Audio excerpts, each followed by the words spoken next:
Though ye walk through the shadow of death, in this case, driving through, the Lord was indeed with Courtney Haynes on that fateful day of August 18, 2018. This is a miracle on Mount Rasa. Tears of a daughter, screams of a wife. The thought of dad, brother, husband and friend gone from this earth, and in such a manner, was tough. Like paper being crushed and thrown in a bin, so was the sight of the vehicle, discarded, useless, and anyone wrapped in should be nothing but dead. In times of adversity, the binding ingredient is nothing but love. This is bedrock, the foundation of this family. The question is, would this love stand in adversity? I tell him that I'm adjusting to the new Courtney. I'm adjusting to the new Courtney because, yes, this accident has changed him, right? I have to now learn more patience. But it's good. I prefer to make the adjustment to change to than not have him around. And sometimes when I look at it and he beats up on himself because he's not able to do what he used to do, and I have to say, this is love. This is nothing but love. Glenn Samuels is not just a pastor. He's a friend and shares who is Courtney. It seems as if I've known Courtney all of my life. That is the kind of bonding that exists between Courtney, Sherelle, CC I seldom see, but CC is always there. But in a direct context, I think I began recording or speaking for Word of Hope in 2002. That's roughly almost 20 years, if my maths is correct. It seemed like almost all my lifetime. And so we've been traveling together almost the 14 parishes, preaching and recording various services and programs, conventions and other stuff for Word of Hope and other church programs. It has been a fantastic family relationship. Courtney has been, as I said, he does work for the Word of Hope, and most of the jobs that he does is for the church and for people within the church circle. So that's all I can say. I mean, he works for the Lord, whether it's being for the Word of Hope program or for persons involved in the church. It's still God's work that he's doing.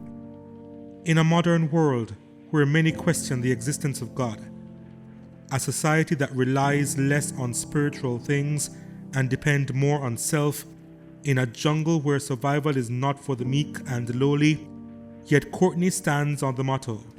My principle or guiding light was, I can do all things through Christ who strengthens me.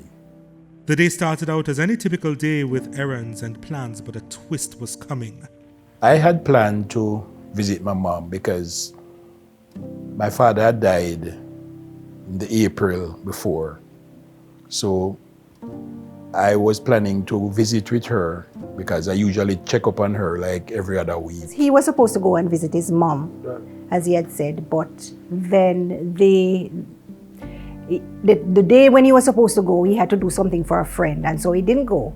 And so later on in the week, he had decided to go, but he didn't tell me that he was going to go at that point. I didn't tell her when it was that I was gonna go. But that morning I felt like, yeah, I should have visited Mom. So when I came up here, that is Chancery Hall here, I got the men working, and then I decided that I would leave right after that. I had something to do in Spanish Town. So what I did was I drove into Spanish Town, did what I had to do, and then was heading out. I decided that when I leave Spanish Town, that is in the town itself, I would take the toll road, which is in Angels. When I reached there, I forgot all about taking the toll road because I am used to traveling that Bagwalk Gorge so many times in my life. That is the way to home, to my parents' home, that is. So I was going along my merry and I said, look, come I forget to make the turn at Angels. So I say, I take the turn at Bugwalk. So when I reach to Yorktown, where the next turn to go onto the highway is, I was contemplating, I said, but we reach here already. It's just a couple of miles to Monique. So let as well I just continue. Then that phone call, the heartbeat, the pain, the fright, the anxiety. Cheryl, Courtney's wife, was petrified. I was just about leaving work when I saw my phone ringing, and I was walking to the car park, and his niece called to say, where's Uncle Courtney? So I said, up the hill. She was saying, Mount Rosa. So I said, no. So I said, why are you asking about that? And she said, oh, there was an accident, and she was wondering if it was Uncle Courtney. So I said, okay, let me call, and then I'll call you back. So I rang his phone, and when I rang his phone, I still hadn't gotten to the car park yet. There was a lady answer the phone, and my heart just skipped a beat when I heard the lady's voice, because I know if he's not answering and somebody else is answering, that means yes, something is wrong. So when I asked the lady, I told his number, said his number, and asked her if that's the number. She said, oh, well, I don't know the number, but the person for the phone was in an accident. And I started screaming at the woman, the poor woman, and I'm saying to her, what kind of injury did he sustain? Because I just wanted to find out. And she was saying, who are you? And I was shouting at the poor lady, saying, what kind of injuries? And she said, she said, who are you? So I said, I'm his wife. And she said, she's trying to calm me down now. And I'm shouting at her, tell me what kind of injuries he sustained. And she said, oh, he's not dead, but he got a cut on his hand and he's unconscious. And they took him to the hospital, Linstead Hospital, and she had his phone on her. I said, okay. And she's trying to calm me down to tell me if I can drive. I said, oh, it's fine. So I was trying to get her on the phone so I could call. So I called his brother and picked him up, and I drove to Linstead Hospital to see him there. Hearing that Courtney went over Mount Rosa, one can't fully arrest that feeling and put it into words, because everything that can go bad comes rushing down to your mind when you hear that one of your dear friends went over Mount Rosa, and you said, all right, maybe a tree stopped him maybe at the first 10 feet of Mount Rosa. I called my daughter as well to tell her, but I tell her, listen, I can't come and get you. All I had to do was to go. And she said she will find her way there. So then I drove with his brother down there. When I got there, shortly after that, my daughter got there. She chartered a taxi and came down there. She was there too. And so I went in, and when I saw him, my heart just, listen, I can't even tell you how I felt. I just burst out bawling because his head was huge. And I saw, and he was just groaning. He was just groaning. And I was in there for a little bit, and I came out, and my daughter went in. And then when she went in, and she saw him, she came out bawling, and she said that he was groaning and saying, Lord, have mercy. Because this is everything that he was saying was, Lord, have mercy. Lord, help me. Lord, help me. Lord, help me. He's not even recognizing that he's saying that. He just came, Lord, help me, and groaning and stuff. The mystery of the accident, all but baffling. This is the actual stretch leading up to the point where I had the accident. And I never have any vehicular problem in terms of the amount of traffic on the road or anything wrong with my vehicle. It was easy going up. Never feel like I want to sleep. Never have no issue where I could say, maybe because I felt sleepy or something, but I never feel no way funny. It was about 2:30 in the day, and there was no, it's not like the rain was falling or anything. The road was like this, dry. On the right side, there is a curb wall. It's about 3-4 feet high. The van flew over that. It didn't touch. If you travel up there, you wouldn't be able to identify that an accident had happened because there was no wall knocking out or anything like that. The van flew over the wall and down the precipice. Now, when you reach up that section of Mount Russell, all you see is treetops. That's the highest peak. That's the top of the hill.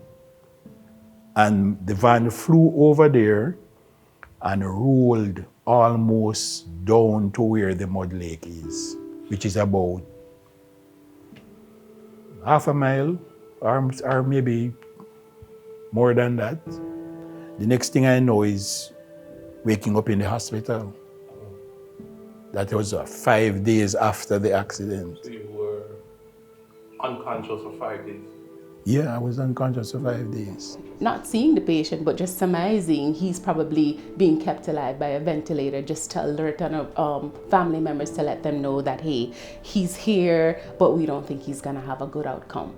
Because notoriously, somebody in a coma for more than 3-4 days, we're thinking, okay, at some point we're gonna have to make a decision to not continue keeping on this, because the only thing we're doing is artificially breathing for him. We're not helping him, and at the end of this, is he going to be a vegetable? So this is somebody that most persons would have discounted already to say, you know what, we're just waiting, biding time to call the relatives and tell them, guys, said it's not gonna look good. Maybe we should consider not continuing with this.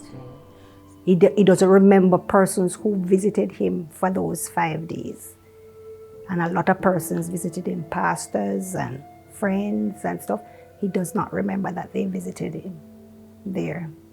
So it was like, I've nursed persons with head injuries, and I saw, when I looked at him, it's like I'm seeing the patients that I've nursed, the patients that I've lost with head injuries. So it was like I was only depending on God to take him through all of that, because it wasn't a pretty sight.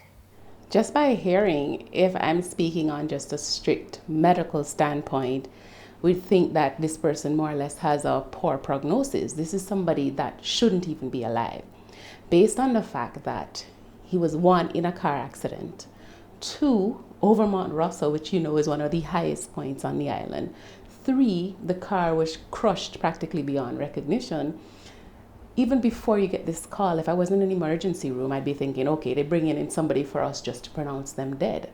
When I was kind of gaining consciousness, it was like I was in a strange place. It seems as if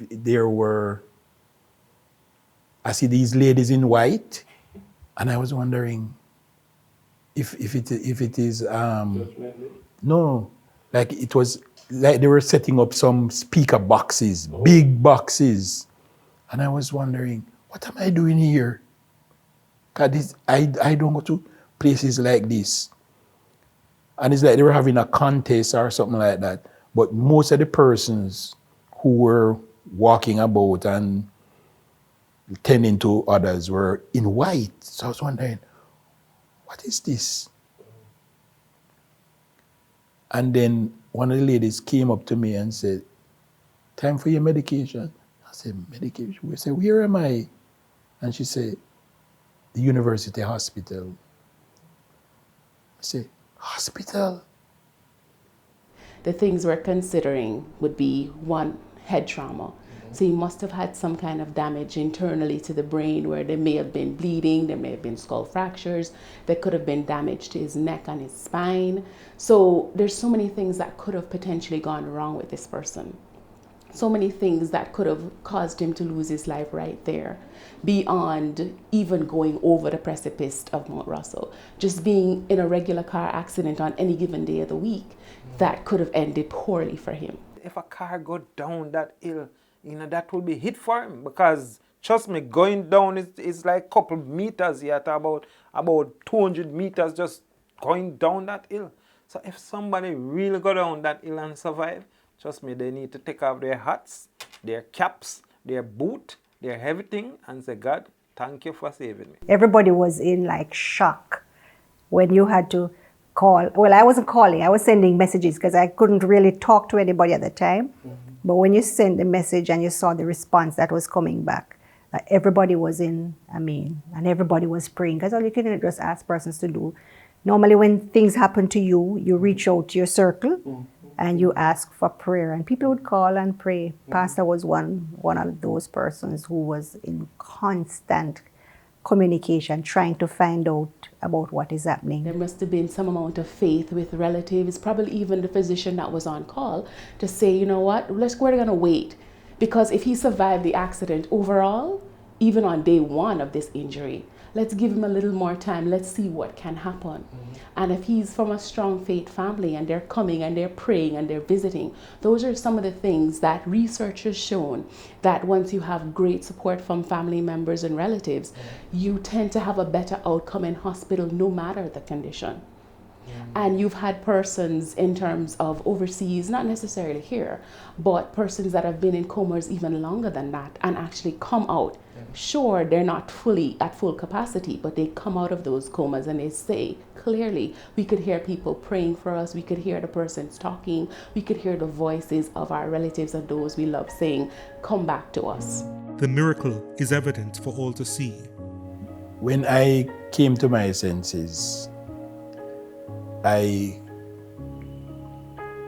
I look back at the place where the accident happened, I cannot understand how I lived through that. Because many persons have had accident in that same spot. They didn't even go over the precipice, just in that area, and they died.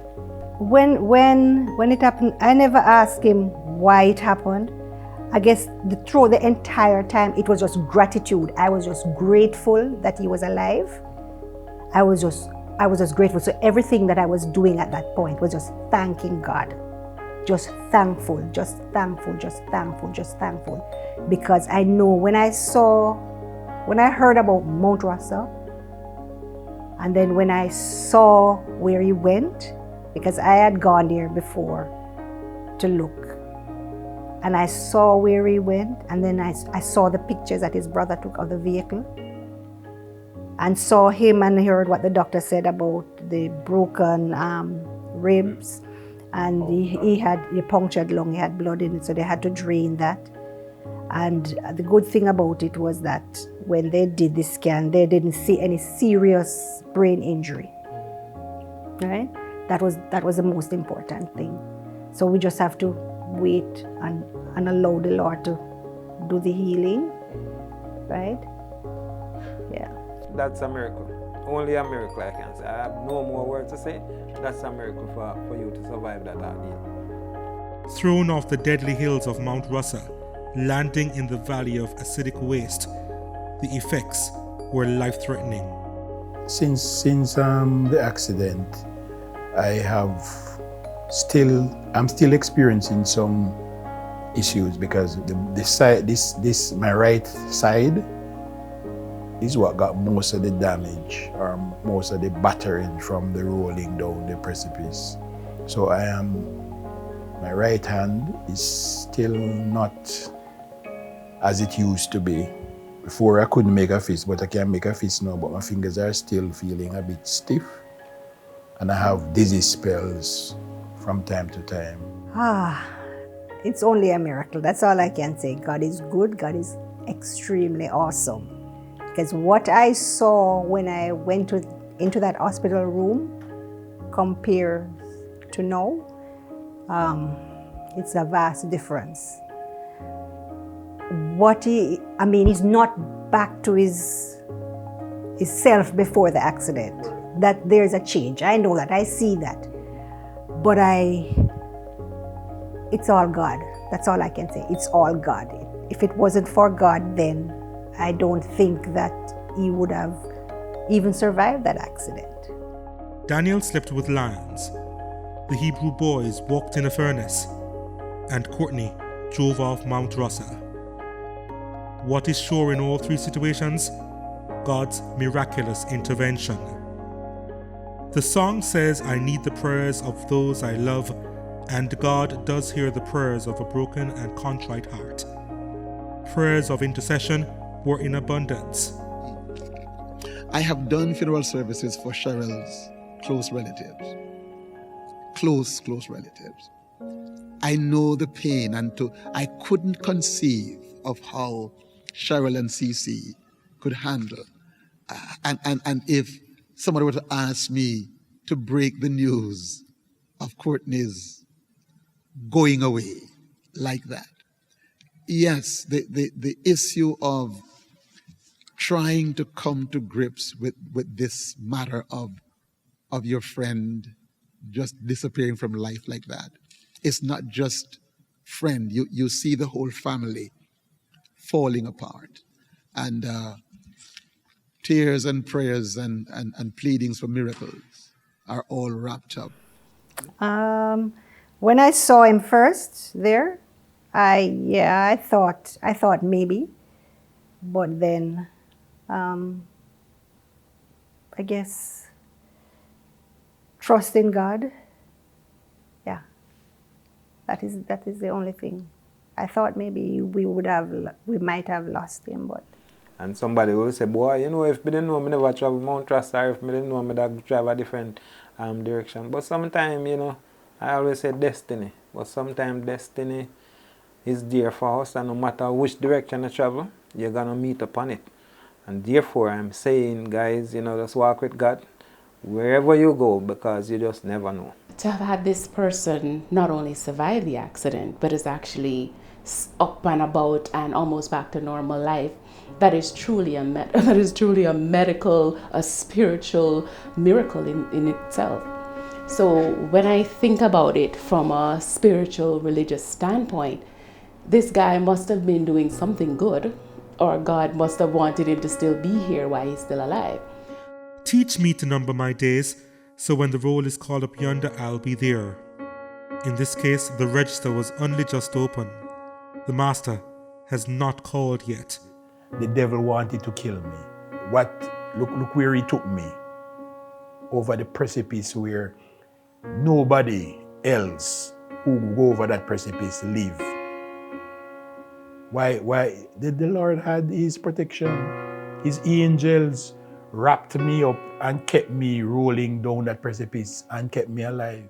Until then, what's next for this miracle survivor? To tell you the truth, I asked the Lord, and I'm still asking him, what is it that you want me to do? He don't tell me yet. I still do what I used to do. I prepare programs for Word of Hope. I still do that. I still practice my faith. I think I'm a bit closer with my family than I was before. Since the accident, that Courtney is not able to do what he used to do as much before, right? I am still grateful that he is here. It's better to have him now here than not have him at all. So I am grateful to God for that, for sparing his life and for the blessings that comes with the closer there, the relationship, the gratitude that I have for him. If God has brought you through that, he can take you through anything. He will take you through anything. If God did that kind of miracle for you, if God took you out of Mount Russell, he has a purpose. Not that your life was purposeless, but he has a continued purpose for you. And the word of hope is that no matter what the devil in hell throws at you, the Mount Russell encounter says to me, one word of hope to you, my friend. If God handled that, he can handle any this that the devil will throw at you. Keep on keeping on. You know, thinking about, looking at it now and seeing, visiting the site where the van actually went over the precipice and how it got between the bamboos and rolled down almost into the mud lake. This is definitely a miracle at Mount Russell. So what does a man who sees the mighty hand of God putting his life in the cleft of the rock says to you and I? If you believe in him and trust him, he will protect you from anything. I can attest to that. He can protect you. He protect Daniel from the lion's den. Shadrach, Meshach, and Abednego from fire furnace. Protect you at Mount Russell. And he can do for you anything if you keep your relationship with him that way.